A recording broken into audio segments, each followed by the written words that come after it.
கூகுளில் ஓப்பன் பண்ணிக்கோங்க சரிங்களா. கூகுளில் வந்து மந்த்லி பாஸ்ன்னு அடிங்க சரிங்களா.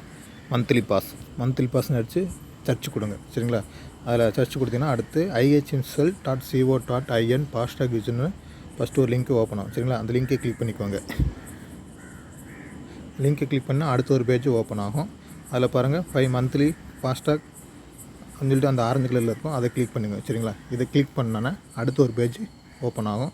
அதில் வந்து 2 பாக்ஸ் இருக்கும். ஃபஸ்ட்டு செலக்ட் பிளாசான்னு இருக்கும். நீங்கள் எந்த டோல்கேட்டுக்கு பாஸ் பண்ண நினைக்கிறீங்களோ அந்த டோல்கேட் நேம் அடிங்க சரிங்களா. நம்ம டோல்கேட் நேம் வந்து புதுர் பாண்டியா வரும் அப்படிங்களா. PUTURPANTYAPURM இருக்கும் சரிங்களா. பாருங்கள் அந்த 3 இடத்துல புதுர் பாண்டியன் இருக்கும். அந்த டோல்கேட் நேமை கரெக்டாக கிளிக் பண்ணிக்கோங்க. கிளிக் பண்ணிட்டு அந்த கேப்ச்சர் கோட் அடிங்க. என்ன கேப்ச்சர் கோட் கொடுத்துருக்கோ அது கரெக்டாக அடிங்க. கேப்ச்சர் கோட் பெரும்பாலும் கேப்ஸில் தான் இருக்கும். அந்த என்ன கேப்ச்சர் கோட் கொடுக்குறாங்களோ அதை கொடுத்து கீழே அந்த சப்மிட் கொடுங்க. சப்மிட் கொடுத்தோன்னா ஐசிசி ஆன்லைன் பேஜும் ஓப்பன் ஆகும் சரிங்களா. அதில் ஃபஸ்ட்டு டேக் ஐடின்னு இருக்கும், ஆர் வெஹிக்கிள் ரிஜிஸ்ட்ரேஷன் நம்பர். நீங்கள் எந்த வண்டிக்கு பாஸ் பண்ணிருக்கோ அந்த வண்டி நம்பரை அடிங்க. வண்டி நம்பரை வந்து கரெக்டாக அடிங்க சரிங்களா. வண்டி நம்பர் அடித்தோடனே பக்கத்துலேயே பாருங்கள் சர்ச்ன்னு இருக்கும், அந்த சர்ச்சை கிளிக் பண்ணுங்கள். சர்ச்சை கிளிக் பண்ணால் கீழே ஒரு பேஜ் ஓப்பன் ஆகும் சரிங்களா. அந்த ஃபஸ்ட்டில் பாருங்கள் வண்டி நம்பர் இருக்கும். வண்டி நம்பர் பக்கத்தில் ஒரு சின்ன ரவுண்ட் இருக்கும், அந்த ரவுண்டை கிளிக் பண்ணுங்கள். அந்த ரவுண்டை கிளிக் பண்ணி முடித்தோடனே அது கீழே இன்னொரு இது ஓப்பன் ஆகும். அதில் வந்து செலக்ட் பிளாஸாங்கிறது ஃபிக்ஸ்டாக இருக்கும். ஆக்டிவ் ஸ்டார்ட் வந்து நீங்கள் எந்த மொபைல் எனக்கு ஓப்பன் பண்ணிங்களோ அந்த டேட்டை காட்டும். சப்போஸ் எனக்கு அந்த டேட்டு வேணால் 2 3 நாள் கழிச்சு போனால் நீங்கள் போட்டுக்கலாம். உங்களுக்கு எந்த டேட்டு போடணும்னு நினைக்கிறீங்களோ அந்த டேட்டை வந்து கிளிக் பண்ணிக்கணும் சரிங்களா. நீங்கள் என்றைக்கு டேட்டை கிளிக் பண்ணுறீங்களோ அன்னையிலேருந்து 30 நாள் கணக்கும் சரிங்களா. எந்த டேட்டில் நீங்கள் ஸ்டார்டிங் டேட் என்ன கொடுக்கீங்களோ அதுலேருந்து 30 நாள் கணக்கும். டிஆக்டிவ் டேட் வந்து ஆட்டோமேட்டிக்காக ஃபிக்ஸடாக நீங்கள் வரும், அதில் நீங்கள் எதுவும் செய்ய தேவையில்லை சரிங்களா.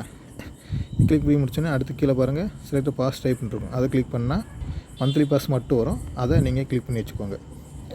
கிளிக் பண்ணி முடிச்சோன்னா அடுத்து பாருங்கள் செலக்ட் பாஸ் ஸ்கீம் இருக்கும், இது கிளிக் பண்ணி 2 காட்டும், ரேடியஸ் 10 அல்லது ரெகுலர் மந்த்லி பாஸ் இருக்கும். நீங்கள் ரெகுலர் மந்த்லி பாஸை கொடுக்கக்கூடாது சரிங்களா. ரேடியஸ் 10 அல்லது 20 காட்டும், அதை மட்டும் கொடுக்கணும். ரெகுலர் மந்த்லி பாஸ்ன்னு கொடுத்தீங்கன்னா அதில் 2700 மேலே காட்டும் சரிங்களா. நீங்கள் ரேடியஸ் 10 அல்லது 20 காட்டும், அதுதான் கன்சிஸ்டன்ட் பாஸுக்கான இது அடையாளம் சரிங்களா. அந்த 10 அல்லது 20 காட்டும், அதை கொடுங்க. சப்போஸ் இது வெறும் ரெகுலர் மந்த்லி பாஸ் மட்டும் தான் காட்டுது அப்படின்னு சொன்னால் நீங்கள் டோல்கேட்டில் கூட்டு என்னென்னு கேட்டுக்குவாங்க. நீங்கள் ரேடியஸ் 10 20 காட்டாமல் நீங்கள் போடக்கூடாது சரிங்களா. வெறும் ரெகுலர் மந்த்லி பாஸ் மட்டும் காட்டுச்சுன்னா அது கொடுக்காங்க தயவுசெய்து. ரேடியஸ் 10 அல்லது 20 இருக்கும், அதை மட்டும் மெயினாக நீங்கள் பார்த்துக்கோங்க. அந்த ரேடியஸ் 10 அல்லது 20 காமிச்சு அதை கிளிக் பண்ணிக்கோங்க. கிளிக் பண்ணோடனே அடுத்து கீழே ஓப்பன் ஆகும் சரிங்களா. அது சூச்சிங் டோல் பாஸ் ரேடியஸ் 10 இருக்கும், அமௌண்ட்டு காட்டும் சரிங்களா. அந்த அமௌண்ட்டை பாருங்கள் நல்லா பார்த்துக்கோங்க. 150 அல்லது 300 தான் பாஸ் அமௌண்ட்டு சரிங்களா. இதுமாரி இருந்தால் நீங்கள் கொடுக்காதீங்க சரிங்களா. என்ன டோல்கேட்லன்னு கேட்டு அதுக்கு நீங்கள் கிளியர் பண்ணிட்டு கொடுங்க. அந்த 150 கீழே கண்டினியூன்னு இருக்கும் பாருங்கள், அதை கிளிக் பண்ணிக்கோங்க. கிளிக் பண்ணோன்னா அடுத்த ஒரு பேஜ் ஓப்பன் ஆகும் சரிங்களா. அதில் வந்து நம்ம பிளாஸ் ஐடி, வண்டி நம்பரு, டேக் நம்பரு, என்றைக்கு ஆரம்பிச்சு என்றைக்கு முடிங்கிற அமௌண்ட் இருக்கும். அந்த இமெயில் கேட்கும் சரிங்களா. ஏதாச்சும் ஒரு இமெயில் அடிங்க. அந்த இமெயிலுக்கு எந்த ஒரு ஓடிபியோ அல்லது பில்லோ எதுவுமே போகாது. யார் இமெயில் ஐடினாலும் அடிக்கலாம் சரிங்களா. ஏதாச்சும் ஒரு இமெயில் அடிச்சுட்டு அந்த பேஜோட கடைசி பேஜுக்கு வாங்க. ஐ அக்ரின்னு இருக்கும் சரிங்களா. ஐ அக்ரி பக்கத்தில் ஒரு சின்ன பாக்ஸ் இருக்கும், அதை கிளிக் பண்ணிக்குவாங்க. கிளிக் பண்ணிட்டு அது பக்கத்துலேயே பாருங்கள் கண்டினியூ ஆன் பேன்னு இருக்கும் சரிங்களா. இது கிளிக் பண்ணுங்கள். இது வந்து பேமெண்ட் மெத்தட் சரிங்களா. பேமெண்ட் மெத்தட் மொத்தம் 4 விதமாக இருக்கும். நீங்கள் அதுலேருந்து உங்களுக்கு எந்த பேமெண்ட் இருக்கோ அதை கொடுங்க. Net banking, credit card, debit card, QR card, UPI இருக்கா, எது முன்னாலும் பேமெண்ட் பண்ணுங்கள் சரிங்களா. இப்போ யூபிஐ ஒன்று சொல்லித்தரேன். யூபிஐ கிளிக் பண்ணால் உங்கள் ஃபோனில் உள்ள யூபிஐ பூரா ஏதாவது லிங்க்கில் இருக்கோ அது பூரா ஓப்பன் ஆகும் சரிங்களா. இந்த இது பாஸ் பொறுத்தவரைக்கும் யார் செல்லேருந்து யாருனாலும் போடலாம். அவங்க செல்லில் மொபைல் ஐடி ஓப்பன் ஆகும். நான் கூகுள் பே யூபிஐ மூலம் பண்ணுறேன் சரிங்களா.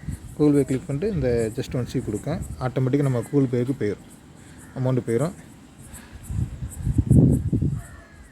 இந்த மாதிரி 150 ரூபா பேன் கேட்கும், பேன் கொடுங்க சரிங்களா.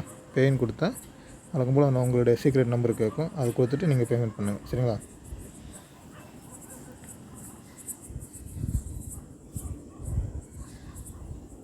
பேமெண்ட் கொடுத்தோன்னே இந்த மாதிரி ஸ்டேட்டஸில் சக்ஸஸ்ன்னு வரும். நீங்கள் இதோட வந்து முடிச்சிடக்கூடாது. இதுக்கு அடுத்த ஒரு பேஜுக்கு ஓப்பன் ஆகும் சரிங்களா. கண்டிப்பாக இந்த பேஜ் வரைக்கும் போகணும். சப்போஸ் இந்த பேஜுக்கு முன்னாடி கட் ஆகிட்டுன்னு சொன்னால் உங்களுக்கு பேமெண்ட்டு பாஸ் போடலன்னு தான் அர்த்தம் சரிங்களா. இந்த பேஜ் வரைக்கும் கண்டிப்பாக போய் ஆகணும். சப்போஸ் இதுக்கு முன்னாடி கட் ஆகிட்டுன்னு சொன்னால் பேமெண்ட் உங்களுக்கு அக்கௌண்ட்டில் டெபிட் ஆகிடும், ஆனால் பாஸ் போடாமல் தான் இருக்கும் சரிங்களா. நீங்கள் பாஸ் போடல இல்லைன்னு சொல்லி டோல்கேட் நம்பர் கூட கேட்டுக்காங்க. இந்த பேஜ் வரைக்கும் கண்டிப்பாக போயே ஆகணும். போகாட்டா சப்போஸ் போகிறதுக்கு முன்னாடி கட் ஆகிட்டு இல்லை இந்த பேமெண்ட் கொடுத்து நீங்கள் வெளியே வந்துட்டீங்க, இந்த பேஜுக்கு வரல அப்படின்னு சொன்னால் நீங்கள் வந்து பாஸ் போடலன்னு அர்த்தம். பாஸ் போட்டிங்களா இல்லைன்னு டோல்கேட் கன்ஃபார்ம் பண்ணி கேட்டுக்கோங்க சரிங்களா. இந்த பேஜ் வரைக்கும் கண்டிப்பாக போயே ஆகணும் சரிங்களா. கீழே பாருங்கள் டவுன்லோட் ரிசிப்ட் இருக்கா, அந்த ரிசிப்ட்னா டவுன்லோட் பண்ணி வச்சுக்கோங்க சரிங்களா. இந்த ரிசிப்ட்டில் வந்து உங்கள் வண்டி நம்பரு, என்றைக்கு ஆரம்பித்து என்றைக்கு முடியுங்கிறது இருக்கும். நீங்கள் ரிசீவ் சப்போஸ் வச்சுருந்தீங்கன்னா டோல்கேட்டில் பாஸ் போட்டிருக்கேன் போடலங்கிறத காமிச்சிக்கலாம். இந்த பேஜ் வரைக்கும் கண்டிப்பாக போய் ஆகணும். சரிங்களா? அந்த பேமெண்ட்டு என் வண்டி நம்பரு என்றைக்கு ஆரம்பிச்சு என்றைக்கு முடியுது அமௌண்ட்டு காட்டும். சரிங்களா? இந்த பேஜ் கண்டிப்பாக ரிசீப்ட் வச்சுக்கோங்க. ஏதாச்சும் பாஸ் போடலங்கிறது டோல்கேட்டில் நீங்கள் காமிச்சிக்கலாம். கண்டிப்பாக இந்த பேஜ் வரைக்கும் போய் ஆகணும். சப்போஸ் நீங்கள் பேமெண்ட்டு கட் ஆகிட்டு எனக்கு பாஸ் போடலங்கிற டோல்கேட்டில் நாங்கள் எதுவும் செய்ய முடியாது. நீங்கள் தான் எந்த யூபிஐ மூலம் பே பண்ணுறீங்களோ அதில் கம்ப்ளைண்ட் ரைஸ் பண்ண மாதிரி இருக்கும். இல்லைனா அக்கௌண்ட்டு பேங்க் வச்சுருக்கீங்களா அதில் ரைஸ் பண்ணுற மாதிரி இருக்கும். சரிங்களா? சில நேரத்தில் அக்கௌண்ட்டில் டெபிட் ஆகிடும், ஆனால் பாஸ் போடாமல் இருக்கும். அதை நீங்கள் கன்ஃபார்ம் பண்ணிக்கணும். இந்த பேஜ் வரணும். கண்டிப்பாக இந்த டவுன்லோட் ரிசிப்ட் வரைக்கும் வரணும். வந்தால் தான் நீங்கள் பாஸ் போட்டுங்கன்னா 100% அர்த்தம். பேமெண்ட் எதுவும் ஃபெயில் இருந்துச்சுன்னா அதுக்கு நாங்கள் எந்த விதத்திலும் பொறுப்ப முடியும். நீங்கள் ஒன்றும் உங்கள் யூபிஐ மூலம் கம்ப்ளைண்ட் பண்ணுற மாதிரி இருக்கும். இல்லை பேங்க் அக்கௌண்ட் வச்சுருப்பீங்க, அந்த பேங்க்கில் கம்ப்ளைண்ட் ரைஸ் பண்ணுற மாதிரி இருக்கும்.